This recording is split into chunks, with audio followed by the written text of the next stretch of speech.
Hello hi అండి, welcome back to స్పందన talks. ఈరోజు నేను మా రియాన్ష్కి చాలా మోషన్స్ అయ్యాయి. సగ్గుబియ్యంతో ఇలా చేశాను, పూర్తిగా తగ్గిపోయాయండి. సగ్గుబియ్యం త్వరగా నానాలంటే మనం కుక్కర్లో 5 విజిల్స్ రావాలి, అప్పుడు సగ్గుబియ్యం ఉడికిపోతాయి. అది చల్లారాక సగ్గుబియ్యం మిక్సీలో వేసి 2 స్పూన్స్ కర్డ్, 1/2 స్పూన్స్ జీలకర్ర, ఈ మూడింటిని మిక్సీ పట్టాలి. అప్పుడు చిన్నపిల్లలకి 4 స్పూన్స్ తినిపిస్తే హాఫ్ అన్ అవర్లో మోషన్స్ తగ్గిపోతాయి. సో ఏంటంటే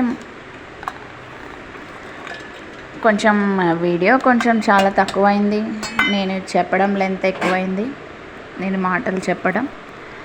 నెక్స్ట్ ఏంటంటే అల్లం పేస్ట్ అయిపోయిందండి, అల్లం పేస్ట్ చేశాను. ఇందులో ఏంటంటే అల్లం వెల్లుల్లి మిక్సీ పట్టినప్పుడు ఒక్కొక్కసారి ఇలా బర్క్గా అవుతుందండి. సో ఇలా బర్క్గా అయినప్పుడు నేను ఆయిల్ వేస్తాను, అప్పుడు ఆయిల్ వేస్తే మనకి సాఫ్ట్గా వస్తుంది. సో నేను నాకు ఇలా బర్క్గా అయినప్పుడు ఆయిల్ వేస్తానండి, అప్పుడు మంచిగా పేస్టీగా అవుతుంది.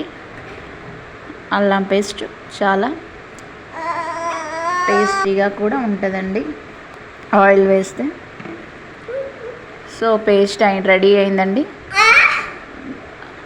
ఇలా గాజు దాంట్లోనే వేసానండి, ఎందుకంటే గాజు దాంట్లో వేస్తే ఫ్రెష్గా ఉంటుంది.